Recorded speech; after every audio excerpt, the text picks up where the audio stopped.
The allegedly scientific theory which rejects the creation of living things and seeks to account for the origin of life in terms of blind chance is Charles Darwin's theory of evolution.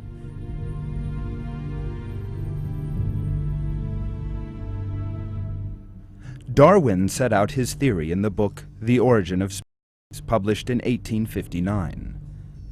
According to Darwin, all life comes from a common ancestor, and life forms evolved from one another by small, gradual changes. For instance, dinosaurs, which used their forearms to feed, gradually grew wings and took flight. Or bears, which hunted fish in the water, turned into whales over the course of time. Yet this claim was a violation of both reason and intellect, as well as science, and the theory, devoid as it was of any scientific evidence, clearly revealed the perversion of denying the existence of a creator. Darwin maintained that there was a constant struggle to the death in nature. According to his unscientific claims, food resources were insufficient, and there was a ruthless war going on in the arena known as Earth, one in which the strong and those able to adapt to natural conditions survived, and in which the weak and sickly species were eliminated.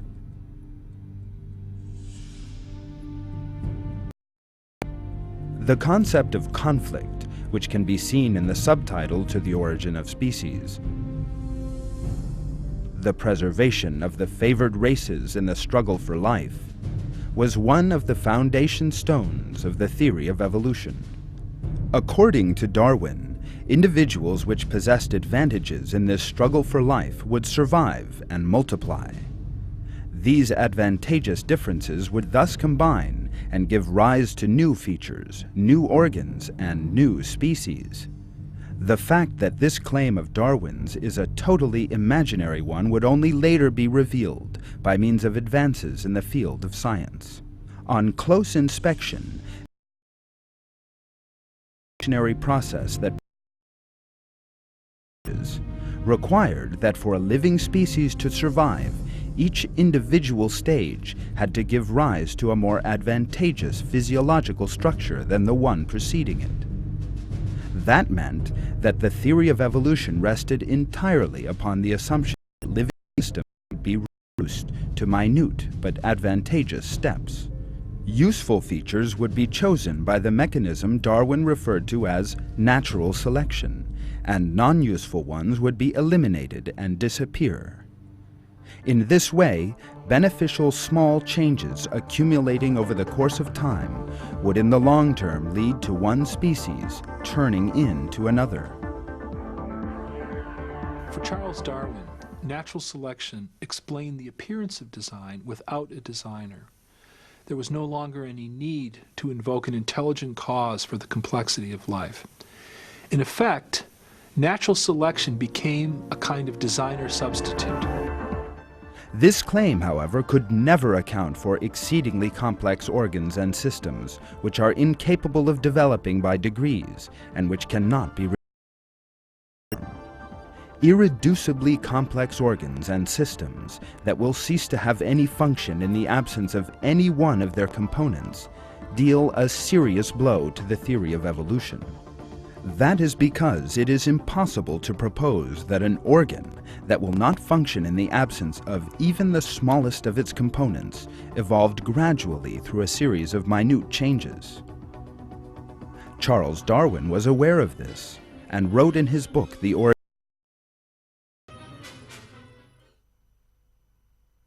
If it could be demonstrated that any complex existed which could not possibly have been formed by numerous successive slight modifications, my theory would absolutely break down.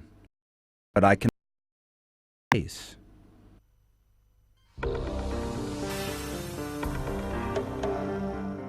It might have been regarded as normal in Darwin's own time for him to say he can find no such case. In the century, the world of science was at a rather primitive technological level compared to that of Under their primitive microscopes, life did indeed appear to have only a simple structure. At that time, when the cell was described as a simple little lump of carbon, Darwin was unaware of the meaning of the words genetics, electron microscope, or biochemistry. Yet scientific discoveries in the 20th century would lead the idea that life was simple, being consigned to the waste bin of history. In 1931, the German scientist Ernst Ruska invented the electron microscope. It was seen that cells, hitherto considered to be little lumps of carbon, were actually extraordinarily complex life forms, capable of multiplying on their own and producing energy, and with special defensive systems to protect them from enemies. Darwin's unrealistic idea that the first cell came into existence by chance was thus totally invalidated. In 1955, James Watson and Francis Crick revealed, with the discovery of the structure of the DNA, that living things contained very special genetic information encoded in the nuclei of their cells, and that this data could not be changed by acquired characteristics. Advances in the field of fossil science also placed the theory of evolution in a worsening quandary with every passing day. There was not a trace of the intermediate forms alleged to link species to one another. According to the theory, it took millions of years for one species to evolve into another. That meant that from the physiological point of view, there should be thousands, even millions of intermediate forms between them. The number of fossils belonging to these should be numbered in the trillions, and the strata of the Earth should be full of such forms. However, despite decades of excavations, not a single intermediate form, of all the millions and even billions there should in theory be, has ever been entered.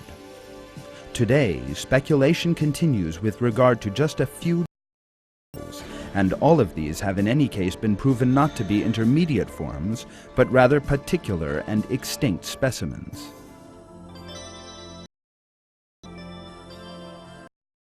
Even the best-known paleontologists honestly admit that they have no longer any that intermediate forms be found. One of these, Stephen Jay Gould, says in one of his books, "As we survey the history of life, one feature stands out as most puzzling: the lack of clear order and progress through time among marine invertebrate faunas. We can tell tales of improvement for some groups, but in honest moments we must admit that the history of complex life is more a story of multifarious about a set of basic designs than a saga of accumulating excellence.